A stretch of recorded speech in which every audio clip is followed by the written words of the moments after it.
No hei, tere hommikust kõigile. Ma loodan, et teie seekord siis lühem töönädal on saanud mõnusa alguse. Esmaspäev on juba puhatud, 4 päeva veel tööl käia. Mõtlesin, et ma teen tänase mõttevahetuse siit ühest üliägedast kohast. Ja selleks on Stroomi rand. Ja päike on juba taevasse tõusnud. Ja siin on alati hommikul nii rahulik. See on üks suurepärane koht mõtete kogumiseks. Ma räägin täna sellisest asjast, nagu seda on külmkõne. Ja külmkõne on selline termin nagu cold call, mida paljud väidavad, et on hääbuv teema või see cold calling on surnud ja seda enam ei kasutata, kuna e-maili on ju hästi lihtne saata. Mis asi on üldse külmkõne? Külmkõne on selline hetk, kus sa pead helistama täiesti võhivõõrale inimesele ja sa tahad temaga koostööd teha või koostööd alustada. Ja külmakõne juures on paar väga tähtsat komponenti, millest ma teile tahaksin rääkida. Esiteks on energia. Iga teiselt pool toru otsas olev inimene suudab 3-7 sekundi jooksul otsustada, kas ta hakkab sinuga edasi suhtlema või ei hakka.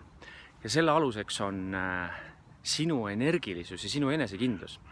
Et kui sa helistad võõrale inimesele, tutvustad ennast niimoodi, et tere, mina olen see ja see, et ma soovin teiega rääkida. No siis on ju kindel, et kui sa juba ise kardad enda nime välja öelda, et siis miks keegi teine peaks enam edasi kuulama. Ja teine asi, mida ma olen märganud, et kui su hääles ei ole energiat, siis tähendab see tegelikult kuulaja mõttes sa tegelikult ju ei taha taga koostööd teha. Sellepärast sa isegi julge rääkida. Seega sinu energia on kõige alus. Kuidas energiat üles saada? Minu õppetunnid on hästi lihtsad.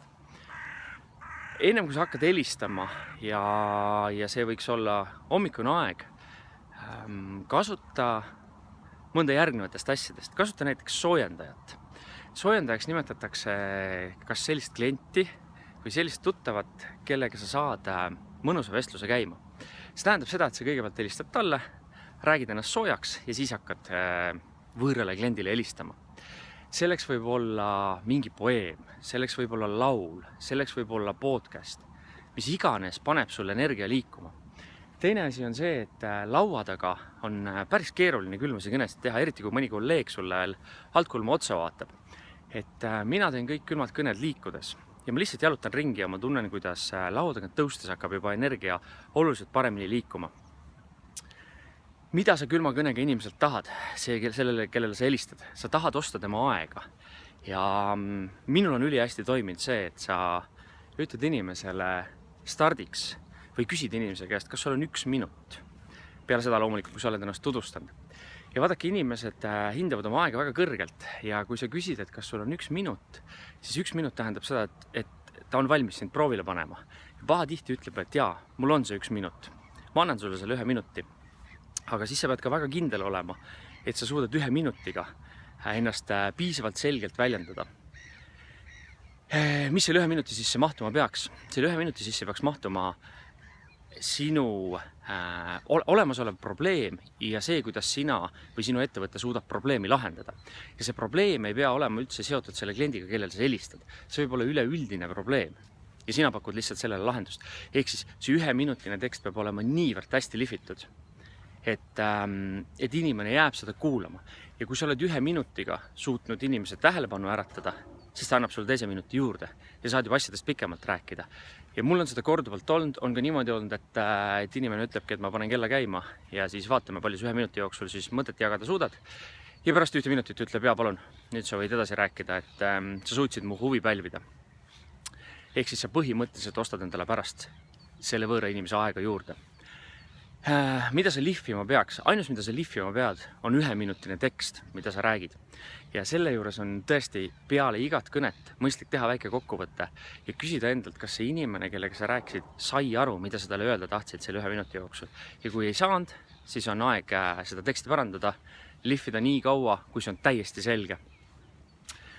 Ülioluline külmade kõnede tegemisel, kui sa just ei tööta telemarketingis, on küsimus, mitu eid sa päevas said. ja mina soovitan oma külmade kõnede või uute klientide otsimise üles seada niimoodi, et sa sead selle üles näiteks 2 eile päevas. Ja 2 eid päevas tähendab seda, et sa ei lõpeta uutele klientidele helistamist ennem, kui sa oled saanud 2 eid. Ja seda iga päev. Ja mis naljakas on see, et esimesed päevad saavad olema väga lühikesed helistamise mõttes. Sellepärast sa saad oma eid päris kiiresti kätte. Aga mida aeg edasi, seda vähem sulle endalegi üllatuseks hakkad sa eisid saama. Ja seal võib tulla täiesti vabalt selline päev, kus sul on 4 jahi ja mitte ühtegi eid. Seega häälesta ennast sellele, et sa saad vähemasti 2 eid algusfaasis. Pärast võid juba eisid rohkemaks venitada. Nüüd hästi tähtis on follow-up või siis järelkõne. Kui sa saad kellegiga jutule ja sa saadad talle ka pakkumise, alati pakkumine ja kõne käivad koos, kas üks ees või teine taga või vastupidi. Vastavalt sellele, kuidas sa ise nagu näed, kuidas su töörežiim mugavamini välja tuleb. Kui sa saad nüüd järelkõne võimaluse, see tähendab, et keegi ütleb sulle, et okei, helista mulle homme kell 3, saada mulle oma info ära, helista mulle homme kell 3, siis me räägime sellest. Siis on ülioluline, et sa helistaks talle homme täpselt kell 3, mitte kell 3.30 või kell 2.30. Sest et pahatihti on see su ainus rong ja kui sa selle rongi ära lased, siis rohkem selle kliendiga enam midagi rääkida ei ole. Ja üleüldse, ma tean, et külmade kõnede tegemine on väga emotsionaalne ja väga nagu ebamugav, siis lähtu nii, nagu mina seda olen teinud. Mõtle niimoodi, et see külm kõne on tegelikult sinu näitemäng ja sa oled peaosatäitja oma näitemängus. Ja ära võtta ühtegi asja isiklikult. Sellepärast, et arvesta sellega, et sa oled unikaalne. Sa oled kordumatu inimene. Sinusugust teist ei ole. Ja kui kordumatu inimene helistab teisele kordumatule inimesele, siis saab ainult üks küsimus olla. Kas sa saad teda aidata või sa ei saa teda aidata? Kas tal on huvi sinu teenuse või toote vastu või ei ole? Ja see ongi kõik. Ja kui seda ei ole, siis on see hästi lihtne ei ja lähed eluga edasi. Ehk siis mängi oma rolli, oma näitemängus nii hästi, kui sa suudad. Ja ära mine emotsionaalseks. Ja ära võta eisid südamesse. See on minu lihtne soovitus. Ja kõige tähtsam siin juures on see, et inimsuhted ja huumor ei sure mitte kunagi. Ükskõik kui lihtne või mugav on sul e-maile saata. E-mailid on spämm. Ja tõesti, mõned e-mailid neist töötavad, mõned e-mailid töötavad mul ka. Aga üleüldiselt ma jään selle arvamuse juurde, et kui sa võtad julguse kokku ja helistad, siis sa suudad luua inimsuhteid, mis jäävad kestma. Aitäh sulle, naudi nädalat ja jaga seda mõtet, kui see on sinu jaoks väärtuslik.